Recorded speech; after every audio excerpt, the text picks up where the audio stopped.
it seems like I'm in an AA meeting or something because, well, jokes aside, I had a long conclusion or a short conclusion. I decided to use the short, I gave the translators a short conclusion just to avoid any problems, but I will do an even shorter one so we can have a good conclusion. But don't worry, I will. Dear friend, it's an honor to be here to try to conclude these provocation from UNIMA for three reasons. First, because when you invite a philosophy professor who's not even an artist or a puppeteer, even though I may recognize that philosophy may seem a manipulator, the philosopher may well be the puppet of certain fields. And like you, I also took nourishment from all of these works, and because these passionate and wonderful lectures and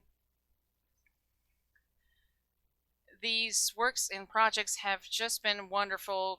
Complicity, the friendship, and we see this happen so rarely in the field of human sciences because the rivalries and the narcissisms dominate. But here it was just really surprising because it's a masterpiece.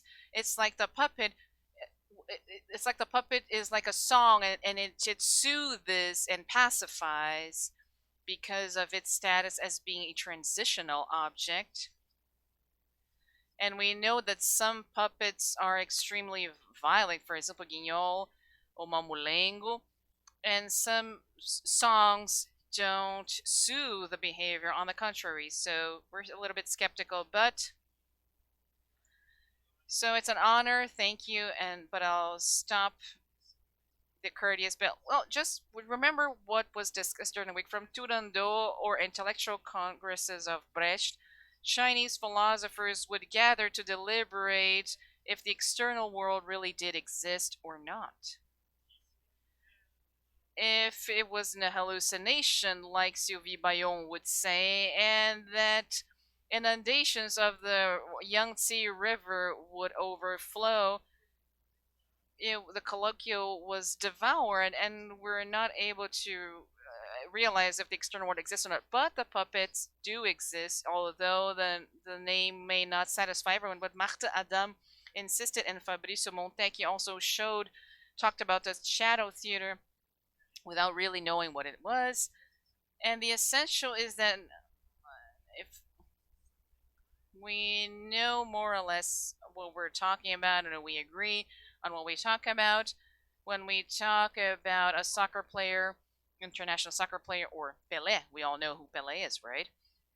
And no one's going to be able to say the contrary regarding an international soccer player. And we know that we impose, maybe we could nominate this in another way according to the practices of the directors, scenographers, installers. The topic of dramaturgy is interesting because, like Didier said, it gives light to a drama, which is a action system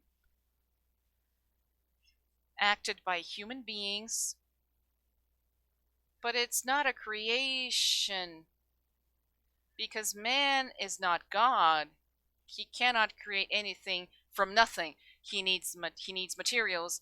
He needs means. Even an artist or a student, they need materials, forms, and for a professor, they need the students, their bodies, their psyches, their narratives, their knowledge to know, to create forms, to everything exists. Therefore, everything that exists, therefore, is the proof is that we're working on this are such a resistant object, the criteria of the real, which is an obstacle that resists the comprehension and the changes, and we can experiment it, we can try it. And the difficulties started with the way that we approach the subject, and you saw this here today. It was necessary an attention of Henri Neu, who brought order to the troupe that forgot the object of the meeting in order to talk about other things. like a neurotic person undergoing psychiatric. What?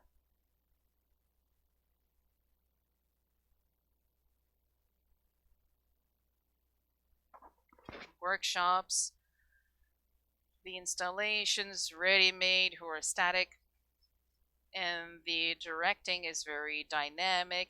The happenings, the performances, that they absorb the aesthetic of the fragment, of the narrative, of the storytelling, of the sketch, of the logic of conducting an event. I would like to be just to these deviations, either because of their role, because Cantor himself underlined, without a doubt, it's necessary to articulate the different approaches. It's a language. In the French language, I like to conjugate, because to conjugate means to put things under the same state, under the same contract, under the same limitation. So it's interesting, it's important to conjugate different types of work. Evidently, what's interesting in the workshops, of the happenings and so on, these are the first moments of discovery for that I will be needing, because this is what the learning of the laws of nature happen. This is where the learning of the physical laws of nature happen, that actually are responsible for the logic and the relationship with material, the perception, the illusion. We talk about gravity, and like what Fabrizio said in the shadow theater, the reflections of light, and we can't change it, and they determine in a strict, implacable way the shadow is it's an absolute limit. It's like a mirror. You will be laughing, but in a mirror we are able to kiss only our mouths. And the narcissists will love this. I'm sure they're satisfied. But this difference, evidently, is that the mirror reflects without reflecting, and the shadow is actually taken along and projected. So I would like to thank the different workshops, like Fabrizio, conducted by Fabrizio. They reminded us regarding the body and its relation to the puppet, the manipulation, and how much strength is in the forms and the objects and the signs, and that regarding the dialect of free energy and wild anarchical energy in the order of the trance. They could even take us into a trance, and the energy associated and limited and discipline dominated, and the distinction between these two free energies and associated. I bring this from Freud, and it also brought us an enigma of the medium, because in order to manipulate well or create a good manipulation, you need the means of your politics and have an available and adequate proper body and a well-prepared body. Louis Pasteur, the great biologist, French biologist, that also worked in medicine, used to say that the unpredictability favors only the prepared souls. The favors. So this also is also valid for the professor. I try to recommend to my students and professors who are still very idealistic and very romantic in their souls. They dream about having things, and I recommend that they take martial arts. Why? Because the interest of the workshop is in conducting it, and this requires preparation, and it will therefore allow the arrival of the good luck. And that's why I believe that this physical posture and psychic is extremely important. Martha does also mention that what the puppet teaches me, it teaches me physical postures and psychical ones, and the condition that we also always want to learn, because that's a whole nother story. What I want to say is that workshops are extremely interesting because they are attempts of experimentation. The German has a lot of terms. He has the experiment, and the Versuch, which is the rehearsal, the testing, the experimentation to see what happens. The other term for experiment in German is Erlebnis, and I think in the training of artists and in training of puppeteers, I think it's necessary to articulate the Versuch experiments and this last term. What I want to say with that is that these workshops, these happenings, they allow us to go in search of elective levels and reciprocal levels. We find in this, and we try to see if they convey or not, if they work or not, but if they remain or not, or they block or unblock us. So there are attempts to live. What I liked about the intervention of Ezekiel and Marieta is the relationship in the lab, the notion of Puppets Lab, specifically because that's the idea of the beginning of the source that allows us to see some kind of fecundity, even hypothetical, even if it's an unfortunate idea or a sad idea. And that's what the happenings, these ideas, and in these universities that I will mention later, they are really the stars, because when you put the material to the test, it doesn't happen without some kind of vertigo, with a limit, the culture of the limit of the culture, like Theodora said. So these performances, they are better than the exercises, workshop exercises, but they are not, at the same time, they are not. I remind you that Leonardo da Vinci would tell his disciples when they were malnourished, he said, you should put yourself in front of a wall and look at the fissures and try to form images. In the kingdom of theory and projective imagination, Plinio the old would contemplate the clouds in order to create monsters. This workshop, these happenings, these ready-made performances, they stop in the border of the teaching, and these are preparatory exercises, but they are not really. So the interesting is that you came to the conclusion, you realize when we enter the world of the subject, the problem started. The teaching was put into selection and saw its own complicity and its enigma taking place. And you are public people, but I started seeing things, and some people actually disagreed with what the happenings were taking place, and they tried to. Why is it so important to talk about directing? It's a term that wasn't pronounced in this colloquial. It's the issue of directing is a violent one. It doesn't mean that at a certain moment we'll be going through a violence with the material, with the storytelling, with the form, with itself, perhaps in regards to the project. What it means, evidently, it's not a violence that is suffered, but a violence that happens when you have a calm violence. For example, when you play the piano for 3 hours, that's the kind of violence I'm talking about. It's a fecund violence, but we don't know when the fruition will happen. And the cruel questions start happening. And what does that mean? What is the verb of the director in scene? What the person who puts everything in scene? What is this strange thing that's called the stage? What is a scene? What is a stage that Cantor wanted to get rid of, and metamorphosizing in a prolonged idea of the room? So see, this is all very complex, and that's why the intervention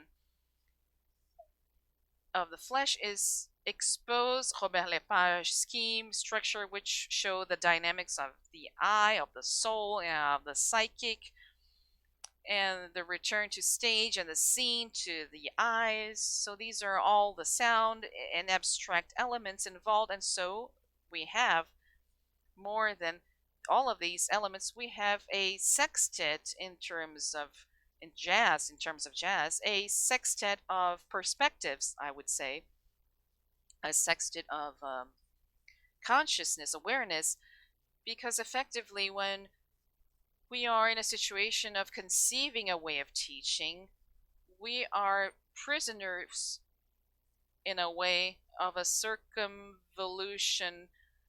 This sextet thus is the perspective of, is the looking at the materials of the objects, of the forms.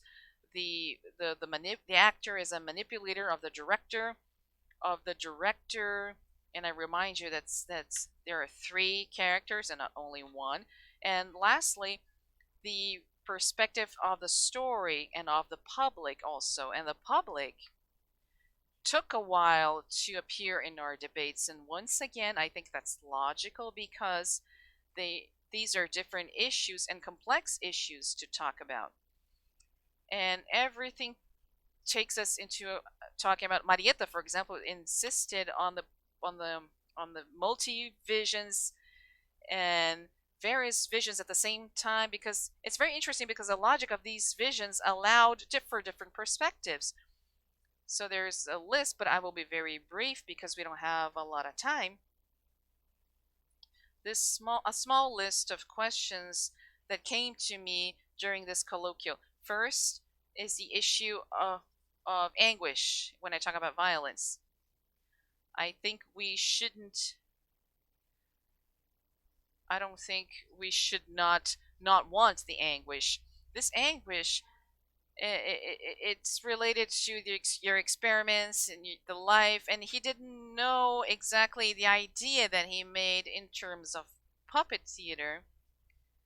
When asked of him what the professor could ask of him and so on, it's an old issue. Freud himself said that men always pose the question for women, what do they want? During the Baroque music era, it was a sonnet.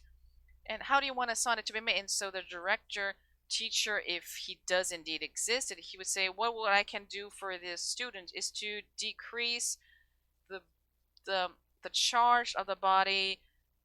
You cannot miss out on a creation, on a like Aragon would say.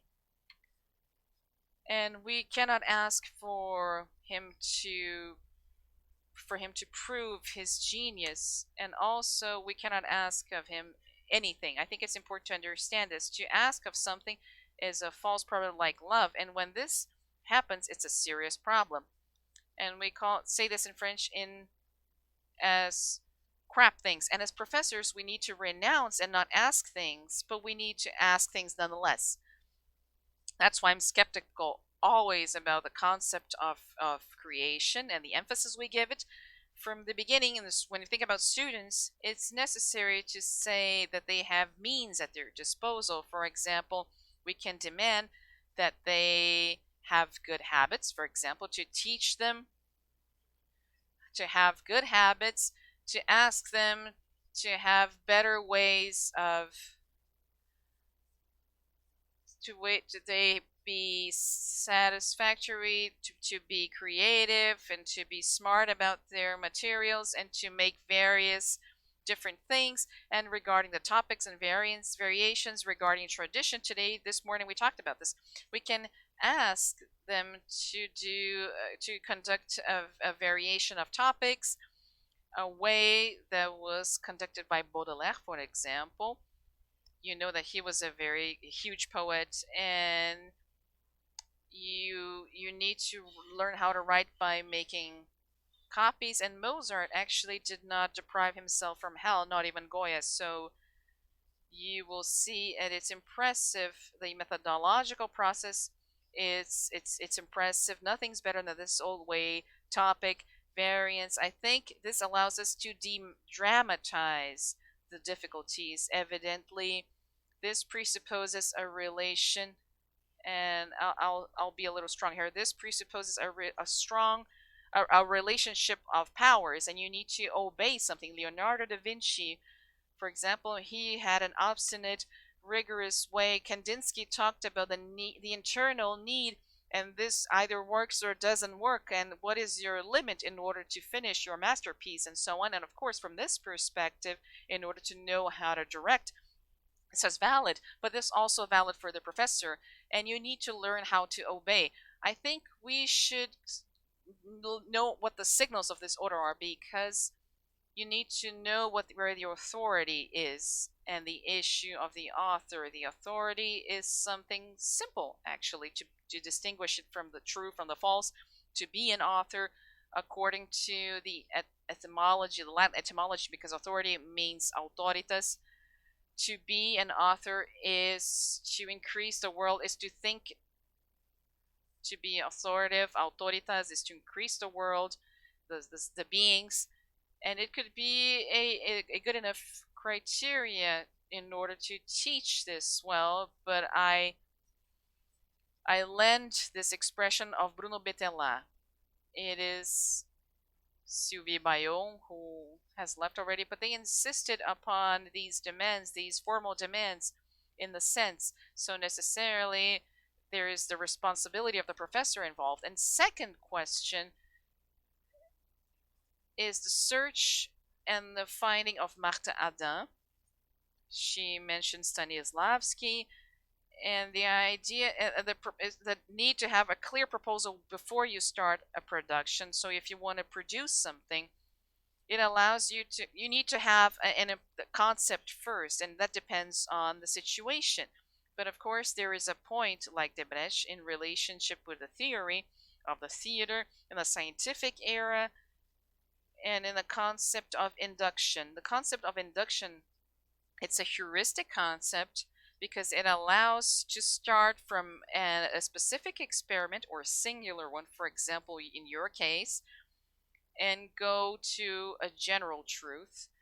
Or if you're perhaps a universal masterpiece, and that's the induction. It's to go from the private to the general, from the singular to the universal, while there is deduction. And Brecht thought that the traditional theater, the Aristotelian way, and the Borgia way, it was initially applied in the generalization in the human way of situations. And what's interesting here, and I mention again the workshops, because evidently these material works, this way to deal with forms, there are elements of induction. Everything happens as if, and I don't ask myself the reasons because I'm not God, but I think there is an enigma and how everything happens with this material.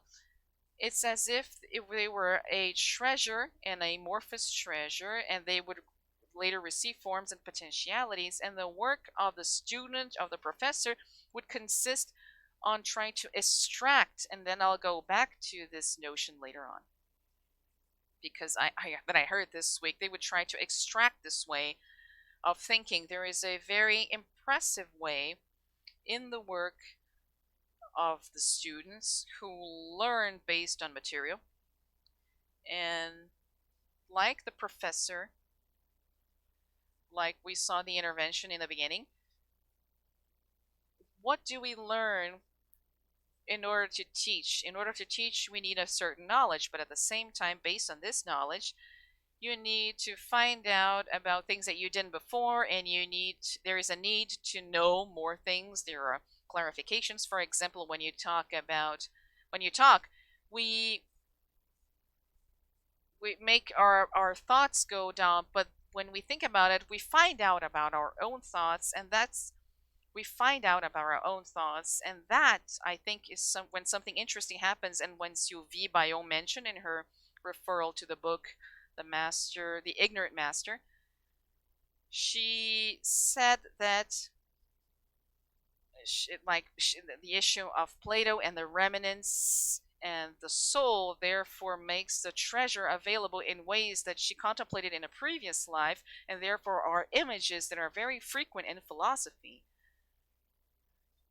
Images of the treasure, where we find in Kant, because he says that the imagination is transcendental, transcends from the soul. It is the treasure of forms, of the chains, and so on. I insist because Mauro Rodrigues,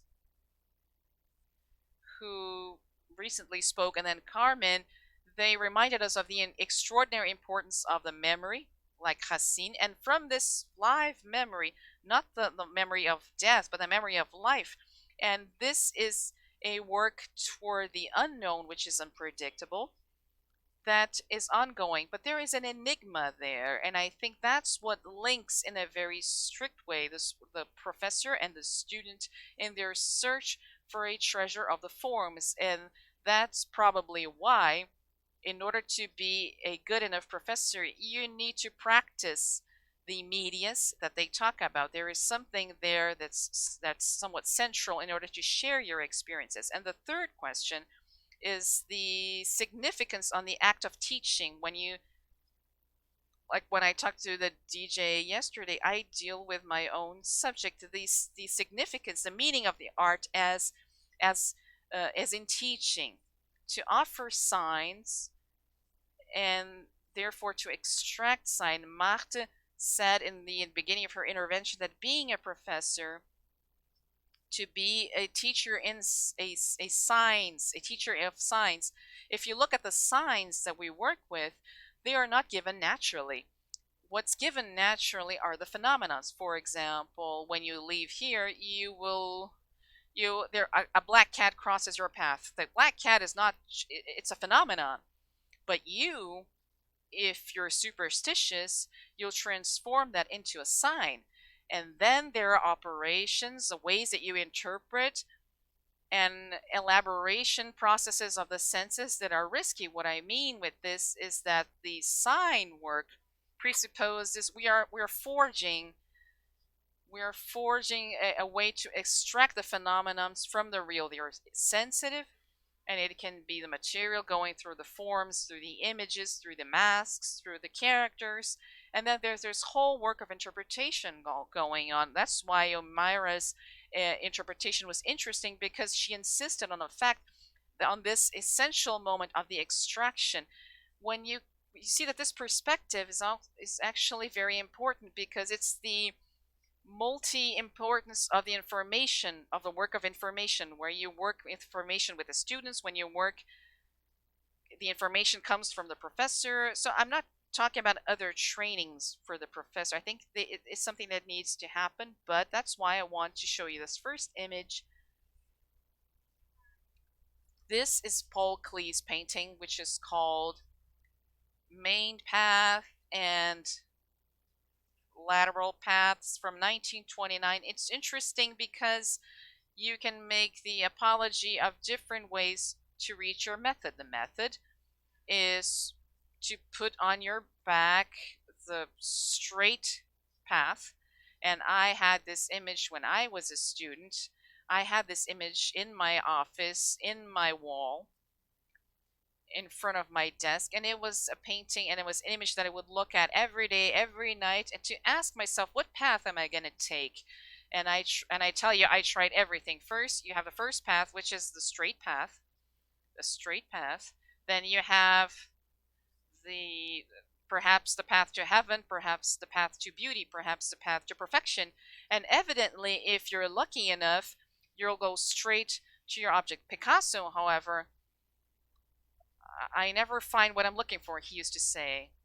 The great straight path of the center is Picasso's path. But because we are not Verlaine nor Picasso, we can start from the small bricks down here on the floor, and then we can try and go through this maze that we see. Charles Chaplin, for example, who was a great master, and he asked, how do you find your inspiration? He was asked, and then he said, well, I have to reach madness. You can try.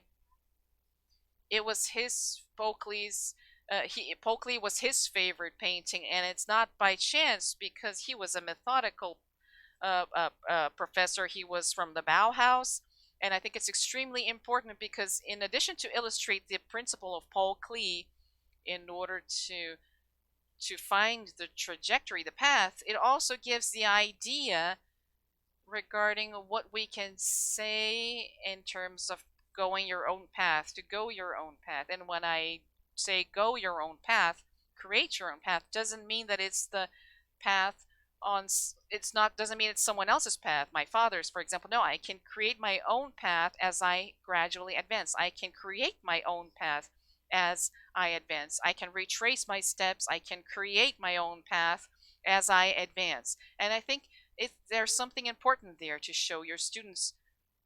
I'll be a bit severe here. I'll be a bit formal here. You need to keep attention to the indicators. And to indicate is not only to show something. I'll tell you a story. A quick anecdote. I had a history professor when I was in school. He was very funny, and it was a type of a Jacques Tati. He was a huge guy, almost 2 meters tall, and he was extravagant.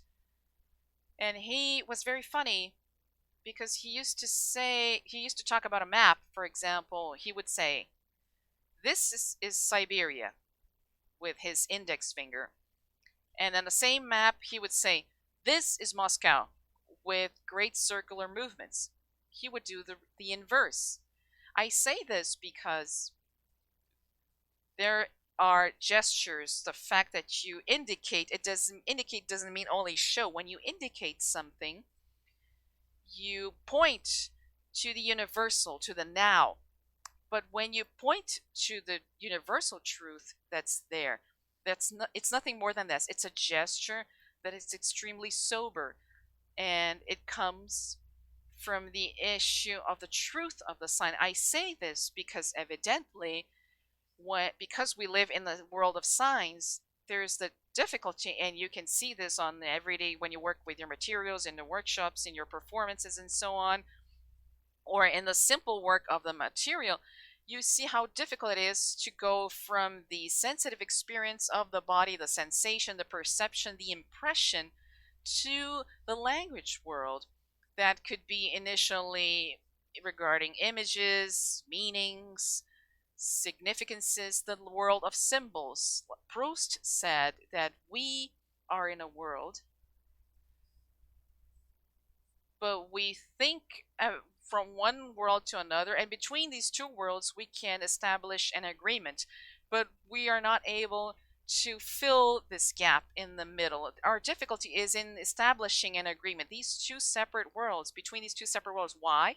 Because we're not able to stay in a raw state of the materials. It's necessary that these materials be constituted by signs, or that the world of signs, like sign language, for example, it should be outside the real physical world, but it's not abstract. It's very concrete.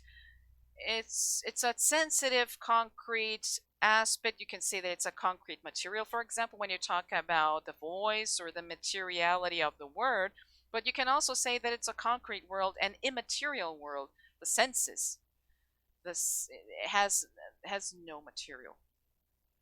The prohibition of the incest, for example, of the concrete, of the senses, and of the immaterial. What I want to say with this is that the difficulty, it's difficult to go into this autonomous world that constitutes the system of signs. And so I give you the solution. I am a nice guy. And I think that in St. August, just how we do we make the best soup, and this only happens with St. Augusto. How do I receive the word of Christ? St. Augustine says, how do I share the word of God with the public? And it happens that this sharing is only possible when I talk, and when I put on your head significances and meanings and significances, a sort of a communicative vase. St. Augustine said, no, that's not the way it happens. When I talk, when I speak, I make a reference to a cloud of signs, of senses, and therefore when you hear me, when you listen, you connect yourselves to this earth, a world of senses. It's invisible, it's immaterial, but it circles this room, and each one of you has the experience of sharing. And when I talk about sharing, I talk about the sharing of the senses that I want to emphasize, and what you can hear in terms of pronunciation. And that's how it happens. Each one of us, among us, we each connect to this cloud of senses. It's the intermediate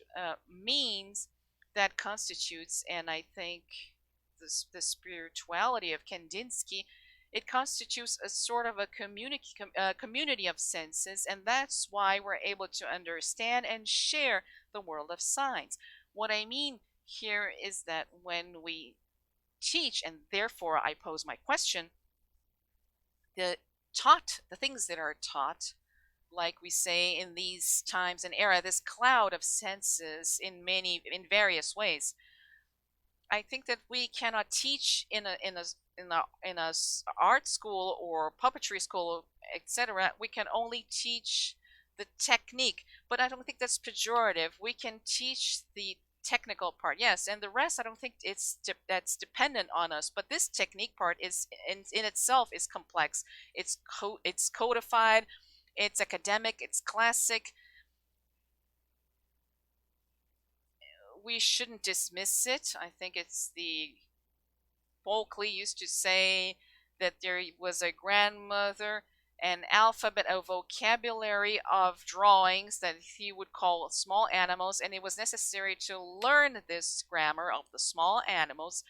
And then later, what we do in teaching is improvise the technical part. So you cannot improvise in place of the student. You need to give him the rules of the game, topic, variation. This you can learn, but variations, I think, are construed. I insist on the construction part in terms of directing. Variations can be construed. It's a game that disposes of a conduction of games, a system that circulates. So, for example, I think about Paul Klee, I think about Kandinsky, that talked about Malevich, because Malevich thought he had invented the gunpowder on a square screen, on a square blank white screen, or Alarmé or Varese. Oh, the puppets, even when we are at an impasse in terms of the work of the materials in themselves. There are ways to impasse, and so it's necessary that art should have impasses in order for us to understand and go back to other places. And Kandinsky would criticize these impasses because he thought that the vocation of art was the composition. The vocation of art was the composition. I think that we are living in a moment where we ask ourselves regarding the formalization, like we used to interrogate ourselves in the 30s. And I say that unfortunately, Kandinsky didn't call action painting because he would feel very bad about it. But the truth is that DJ yesterday mentioned the issue of the image with a deficit in interpretation and a deficit perhaps in construction. I think we have something as in terms of passing the quality. We need to overcome this, but articulate different moments of preparation and directing. What I want to say is that the historical situation of puppet theater today is very singular, in my opinion. I see that I've been seeing this since the 80s, and then 30 years later, I think there's a huge acceleration in the plastic problematic, because the puppets started being worked under the problematic of experimentation, whereas the other fields, when you talk about music, poem, paintings, and so on, they've been living this ever since the 80s, the 90s. It took about a century in order to digest that, and they're still not over. Puppets, however, they need to digest things very fast, so that because the medias are very fast. We talked about the issue of the electronics, of the cameras, of the influence of filmmaking, and so on. So we are living a crisis, but I think it's a situation that it's sort of like a gridlock. The technologies, they need to decant that, and that's why the historical issue in terms of puppetry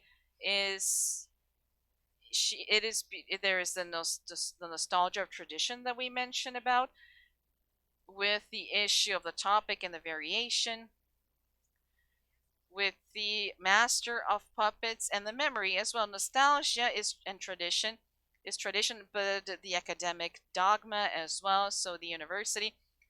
But there's also the dogma of the pioneers, art for art, and the aesthetic of Fragment, which are extremely powerful in their performances and the workshops. And then there is a immediate neurosis of the originality at all costs, the neurosis of the novelty, of the creation, of the technological experimentation. But it's not impressive that we have a difficulty to understand the situation of teaching, because evidently it's very complex. And I will give you a reply. In order to direct a fictitious space and create a narrative, to compose materials in terms of signs and stories for the good of the phenomenon and appearances and apparitions as well, like Didier said yesterday, why not hallucinations, like Sylvie Bayon also said. But to teach directing is to teach the technical and rational part of this art, and also the rationalization, to teach the technique, the rationality, and these rules of construction, the limitations imposed by the organism of the work and the dynamics of the work. And this is the third issue. The fourth issue deals with directing. The directing is it horizontal or vertical? I said before that it's perversive, cruel, and I'll give you another cruel exercise here. Marthe put her foot on the door and she said, if the relationship between the professor and her students and the director with their actors is only horizontal, is it horizontal or vertical? It's interesting. This issue is interesting because what we see here, the issue of authority. On the one hand, the defenders, and they see this as equality, reciprocity between both agents of the work. It's a democratic dream, an extremely noble one, where the director has only the strength of a proposition. He's only a guide, like he obeys a principle, the democracy of decision. And I recognize that I don't, and I admit I don't share the same notion. However, on the other hand, we see the director as a scene director, a governor. It's a government of sorts, a governance.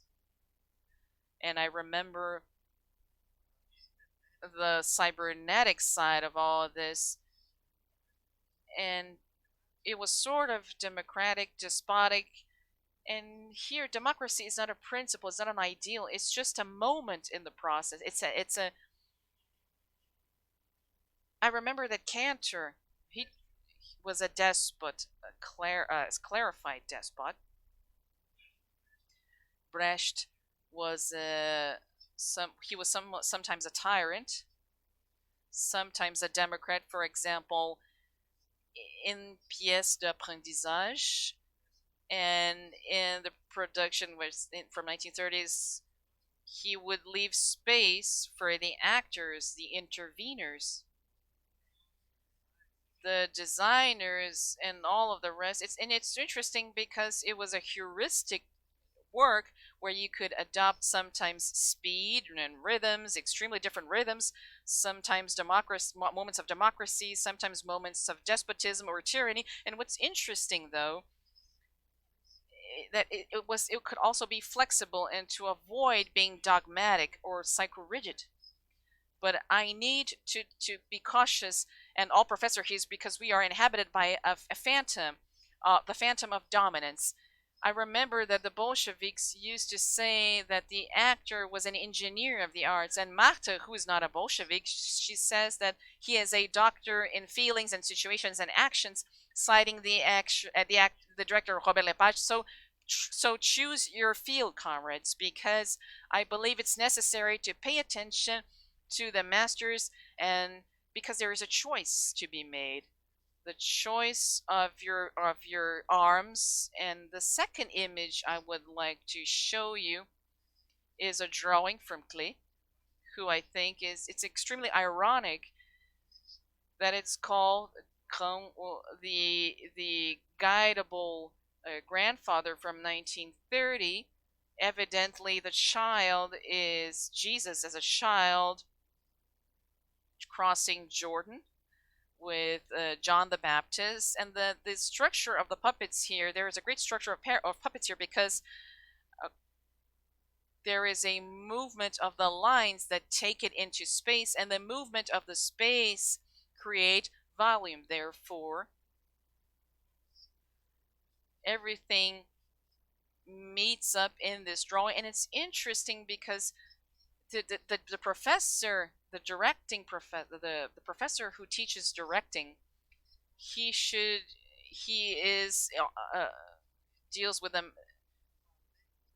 And when I talked about a governance, I think that's what the issue here. You remember that Patricia Gomes insisted on the fact of the marabuto.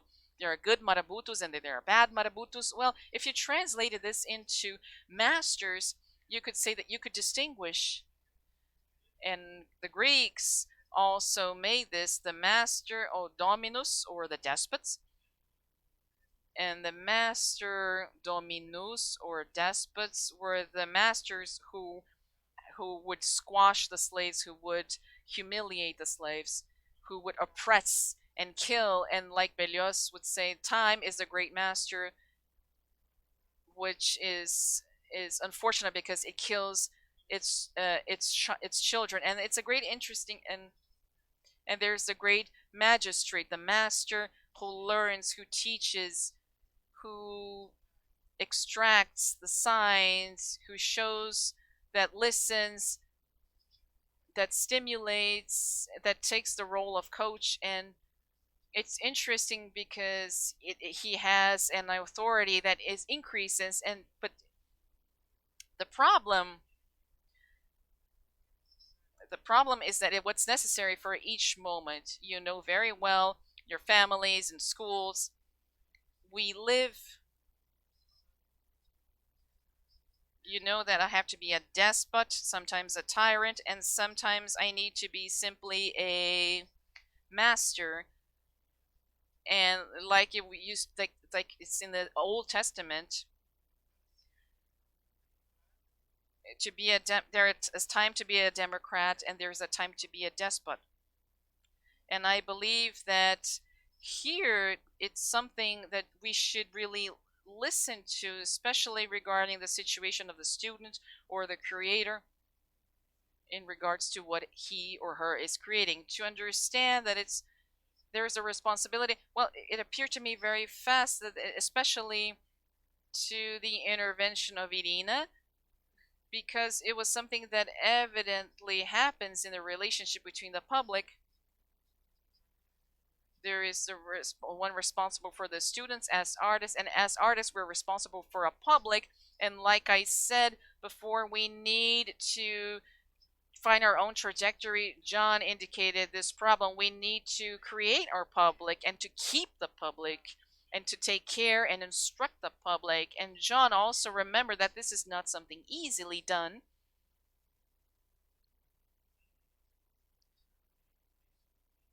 This was the performance, the ready-mades.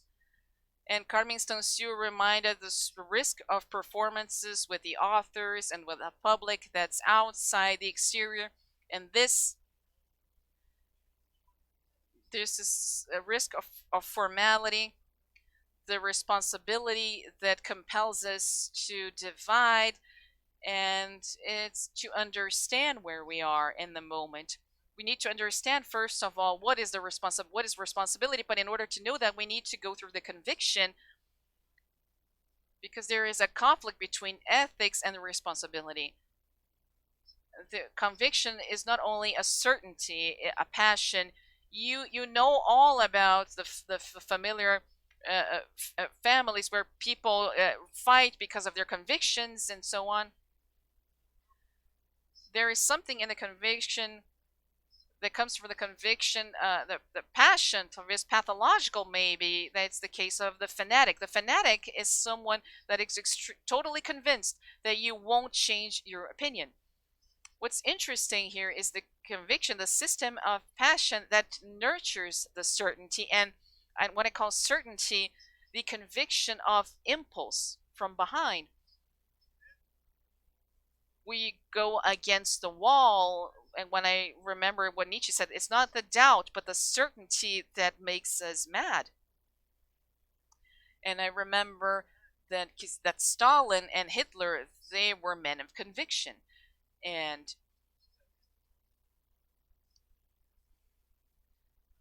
But in France, for example, when a politician dies, we always say that he's a man of conviction. It's a way to pay homage to it. And in French, there is a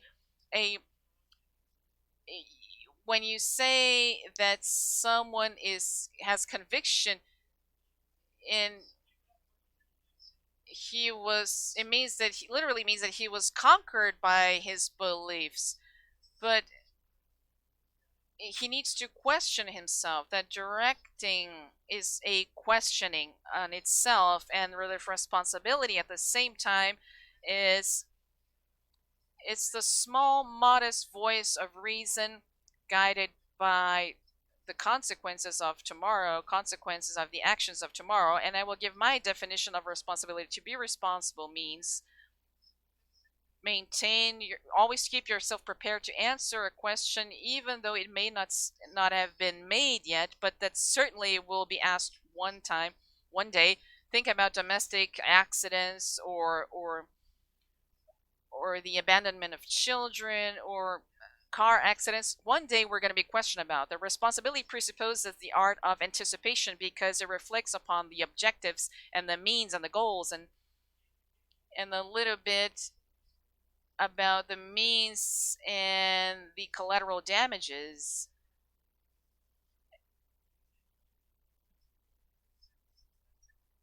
To be ready to answer even the strongest instances that might be God or moral conscious or something else, future generations. Let's think about, for example, our ecological problems. It's to be ready to face the perspective of these institutions, and I think that when we are professors, we should be cautious of the responsibilities as a value to be defended. In order to be persuaded in the responsibility as a valor, we need to have conviction of a responsibility as a value. But when we know the value of responsibility, it's not something so passionate anymore. It's something rational, and that's why Sylvie Bayon would refer to Jacques Lassalle in order to talk about post-rationalization of relationship with the unpredictable. We are here today in the science of effects, like Leonardo da Vinci would say, that represents a means to be engaged in a world through the art, through teaching, through arts. Paulo would say that puppetry is a subversive theater of the societal mind. And I'll go very briefly with the translators about the following next paragraph. So I'll talk about the relationship between UNIMA and ANIMA. UNIMA deals with the unanimity and something that we can always dream about, a unity. Because humanity, the Patricia would say that the effect of a small Canadian would say, also a small Senegalese person would say, has effect. It's a universal fact. And what interests me, the reason of this questioning, this universal questioning about the human soul and what we're in search of in universal terms, and we find this issue in Proust, and it doesn't surprise me because Proust always questions, why is it possible that a masterpiece, which is a montage, a literature, a poem, whatever that may be, how is a masterpiece, how is it possible that this masterpiece can reveal a truth he uses a photographic metaphor, in analogical photography, an image of negativism. He says that art is the development of the negativity of life. Art is the development of life's negativity, and so you understand that you may understand negativity, whatever that means, the opposite of the image. For example, white and black and white, pains and tests and that the humanity has to go through in order to prove a point. Wars or mutilations, sexual mutilations, slavery, massacres, concentration camps, like this performance of Stefan Mottram, the exploration and the exclusions, or even, and here I'm a bit ironic, Anaconda in Brazil. And so I think here we are facing the issue of experiment of what we have lived. So let's leave behind the dimension of this experience in order to, I think it's something extremely important in the theory of Proust when he talks about the masterpiece as a tool for hearing and optics, because it compels us to understand the idea. It compels us to look and listen in a different way. And it's interesting because this actually reminds us of the teachings of art in the heart of humanity, in anthropological, in an undisputable anthropological dimension, because here the conflict regarding taboos and censures, even worse, the self censures and the taboos, things that are stopped because the prohibition of incest, the dignity and the freedom of each one, and the refusal of the invisible, like Didier mentioned, the abandonment of children that Patricia mentioned.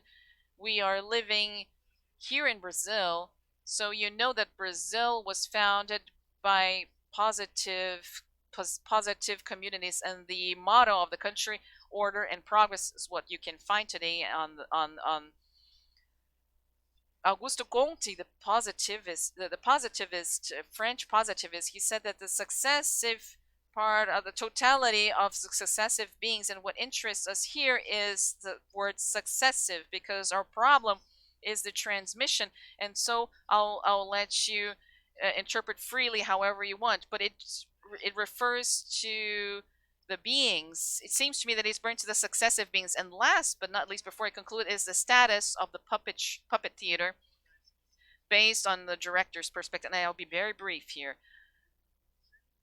The goal of my questioning yesterday with Didier in regards to that, because in regards to the puppet as an object, it's just extraordinary. And I believe there is no art, no exception that escapes the puppet becomes a condensation of all arts, music to video, going through to architecture to circus, whatever you believe may be part of the object in the puppet, may be an object in the puppet theater. And I need to defend the cause of the puppets, because we are living in an era where there is a hybridization, like mentioned before. There is a hybrid of plasticity, of multiplication of this plasticity.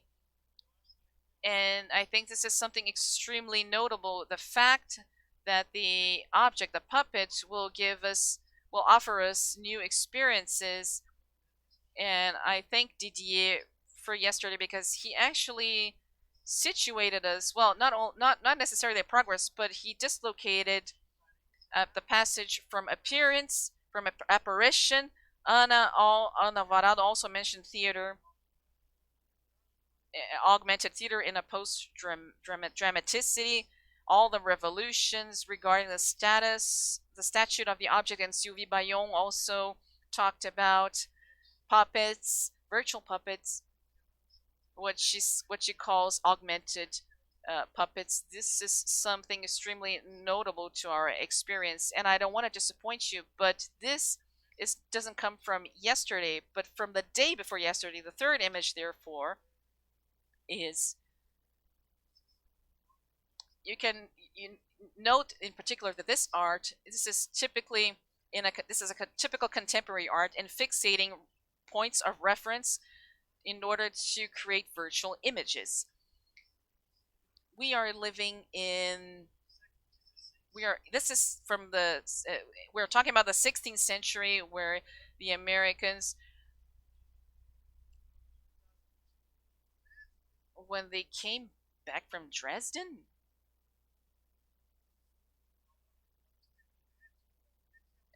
this is something extremely notable because it captures the volume based on the areas. This is geometry, and it follows the perspective proportions.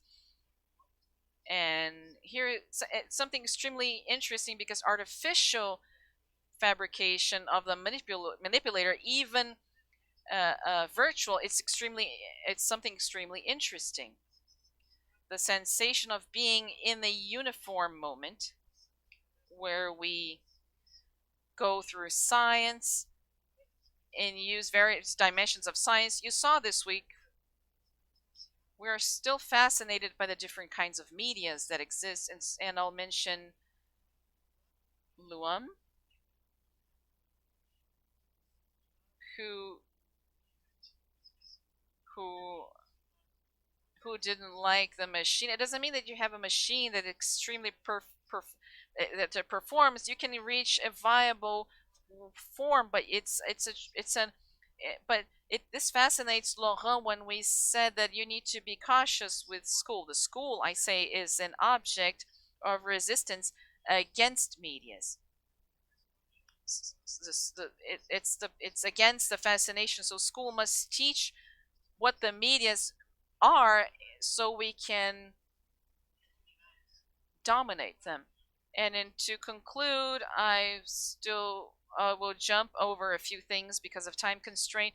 But this statute of the puppet, I talked about cruelty before, but the statute of the puppet, it's very strong in personal relationships. For example, you heard in the last few days we talked about political issues and social issues of the institutions and so on. And I believe that this here is something extremely important, because it's possible that the puppet, because it's inspired in the animation of the filmmaking techniques, it's probably the puppets probably are apt to represent, and not only present but represent, the catastrophes, the world catastrophes, before going straight to the minds. There is something that happens in the creator's mind, something very fecund. Patricia would say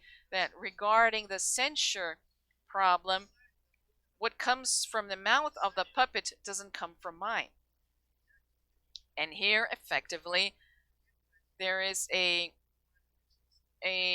retraction of the puppeteer, but something extremely provocative at the same time. And it's extremely interesting here, because in the political engagement of a puppet, and the fact that it exists while in the totality of the arts, and that it delivers a new genesis of the form, well, I'll dramatize a little bit more very briefly,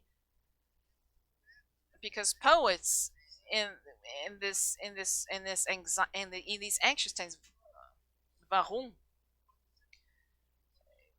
What do we do with this? And I believe that Vizilka and Marietta that talked about the sources, that they're an idea that would bring pain, because there's nothing to be found in happiness. There's nothing can be told in happiness. So without pain, there wouldn't be anything to tell. The narrative comes from pain, from human pain, and puppets are extremely apt to catch on this baton.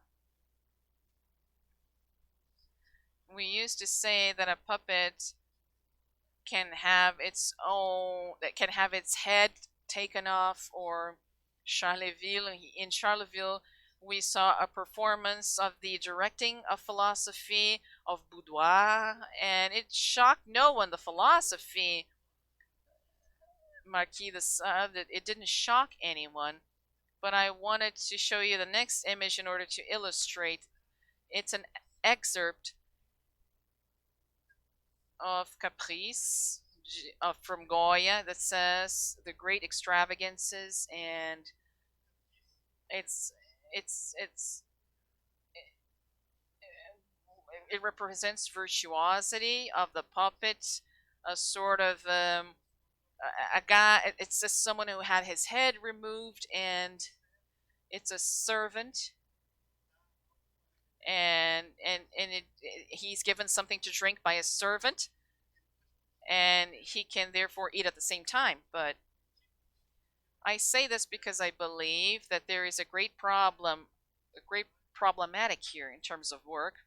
I think that the present issue of the puppet is a passage from phenomenon to hallucination, and I think about a lot here. Sylvie Balion, for example, it goes through the appearance of the apparition of the participation and apparition. The puppet is so strong that it allows to see an entire scale of something that's of appearances. And I don't mean this in a pejorative way, but ways of reality and signs. So it's a whole work around the issue of the image that takes us into the dimension that I evoked from the values of humanity. So if you wanted to political engagement from the puppet, I remember that Sylvie Bayon also said that if our world will go into ruins, what are we going to be telling our children? And this is an issue that's already being posed today. Next image, please.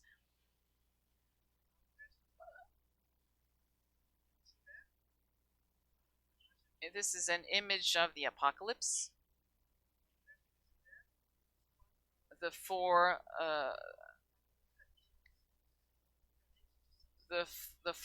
horsemen of the apocalypse. So the future is not very bright. So you have the right to choose the evil that's the what's being sent by God. We actually have difficulty in believing in angels and such today, but in reality they do exist. Here, the myth of the symbolic, of course. And what I want to say here is that the return to this whole issue of teaching and the training of students in the field of arts, it's a reflection of the professor internally of this concern with pedagogical matters, and it makes us take what Mauro Rodrigues says very seriously. If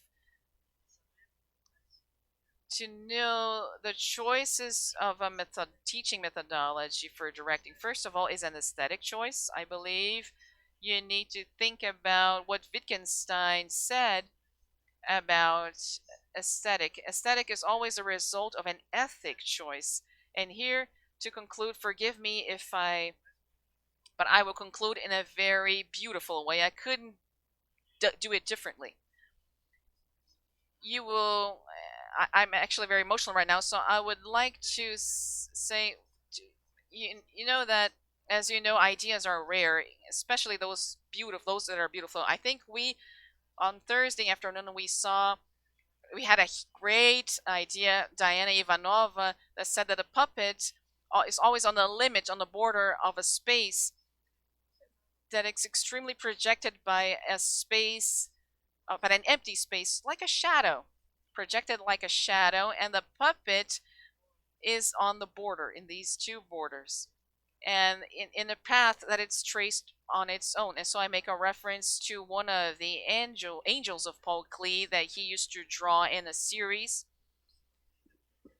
in his life when he was suffering through a skin cancer that actually made him suffer very much. So he would draw angels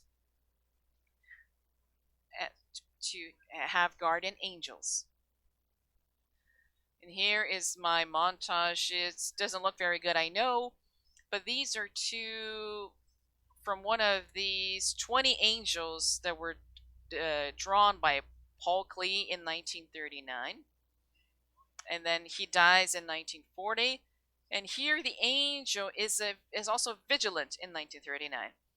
There is something extremely touching in the idea of Anna when she said that the puppet is the guardian of the limits, but it traces its own path and limits its own territory. It traces its own path, and evidently the issue, you need to know the territory of the puppet. Is it the territory of the puppeteer, of the author, or something that surpasses the author?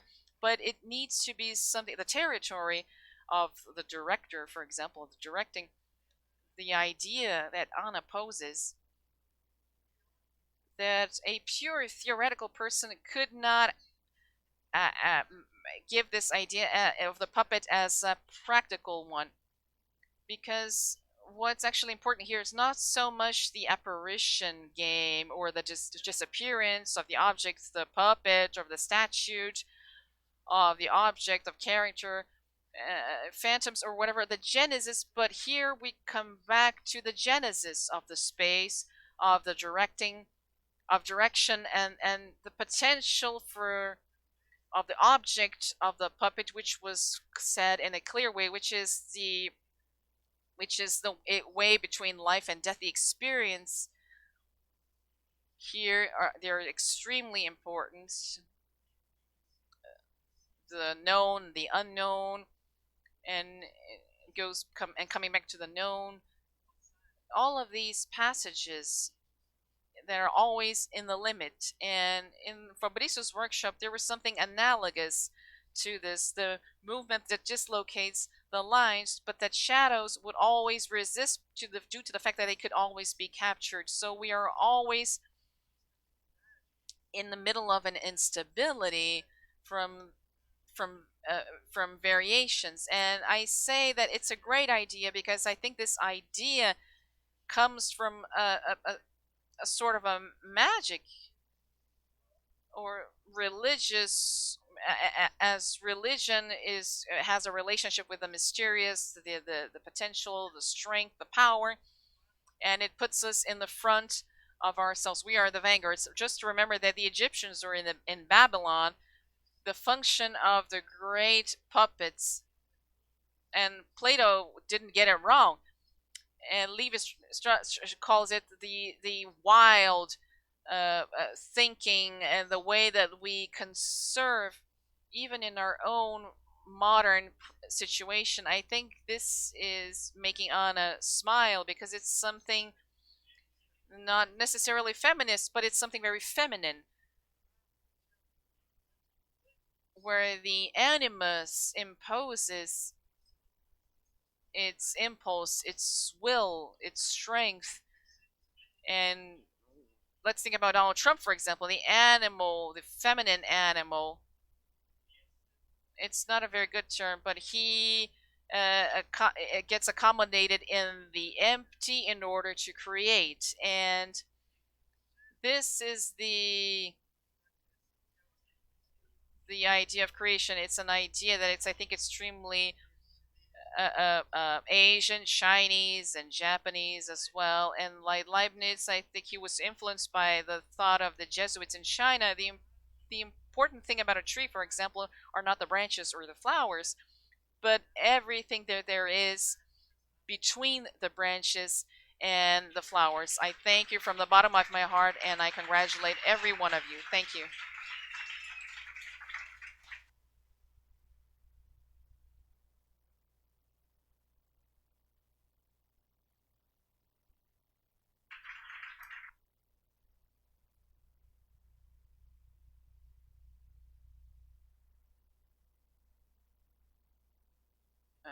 Thank you, obrigado, thank you, Professor Philippe Choulet. And in conclusion, I think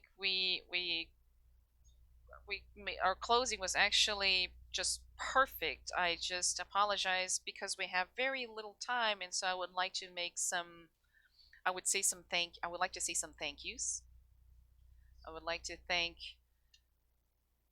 to UNIMA Professional Training, Puppetry Training, to CNPq, our financer as ENCAPES, through the support program for events in the country, PAEP.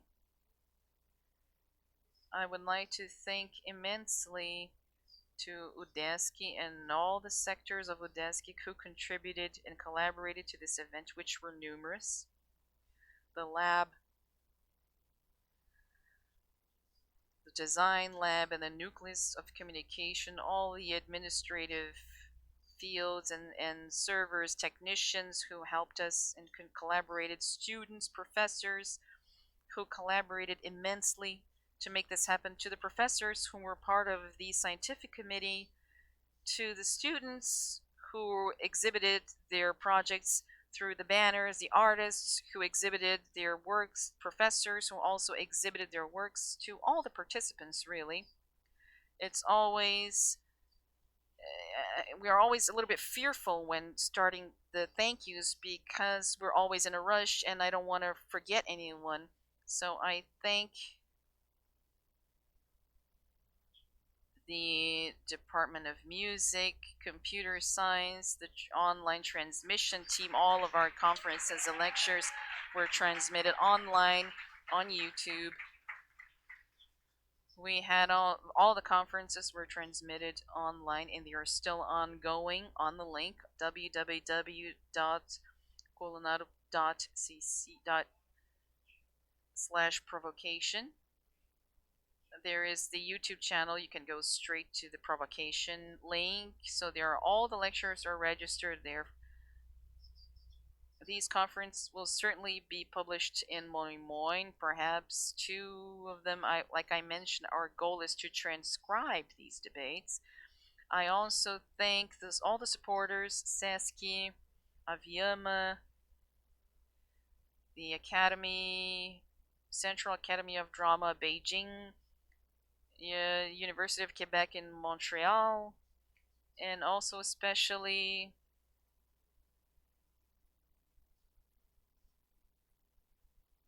I heard a voice. It was I'm sorry, I thought it was a puppet, but and I especially would like to thank the organizing committee, Irina Nicolescu, who invited me to be a part of this organization. And once again, to Fabiana and Liliana, who are also part of the organizing committee, I would like you to come to this. Come down here, please. Come down to the stage, if you please. Liliana.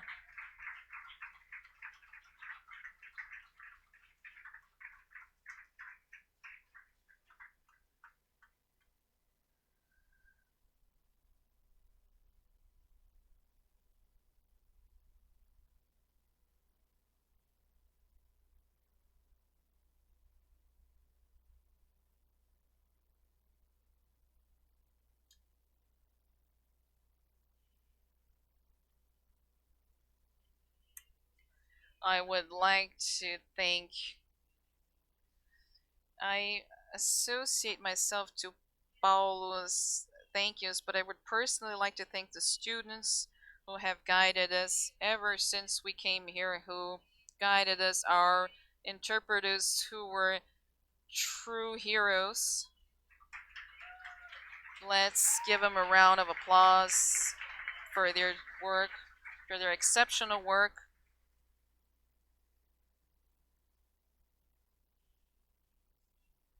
And I would also like to say that we need to organize a conference. We had to organize a 5-day conference in order to have Philippe Choulet through all these days.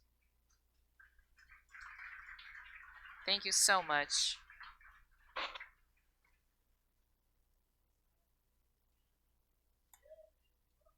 Everybody, thank you so much for having come to Brazil. Thank you so much for coming to Brazil, and I would I would like to remind you once again, just as I did in the beginning with Professor Beltrame, that he's very important in our artistic life, cultural, academic here in Brazil. I would like to remind you, and some professors already mentioned, Professor Ana Maria Amaral, about the particularities and experiences that were able to apply poetry in the movement of characters, be the masks, objects, shadows, and so on. And I would like to remind her today of her importance to the puppet theater of Brazil. The problems that we have been facing cannot affect our cultural practices, research, artistic expression. As long as there is memory, enchantment, and the will to transmit, we will be here together, together, united always.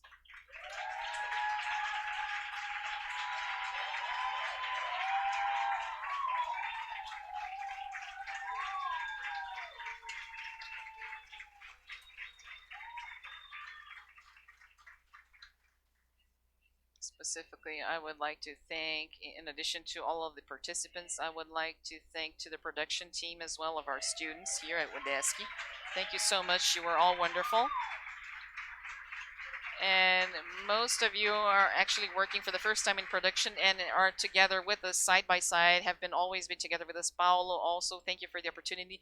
Irina, Lee, and all UNIMA, the artists who are present. Thank you so much, everyone.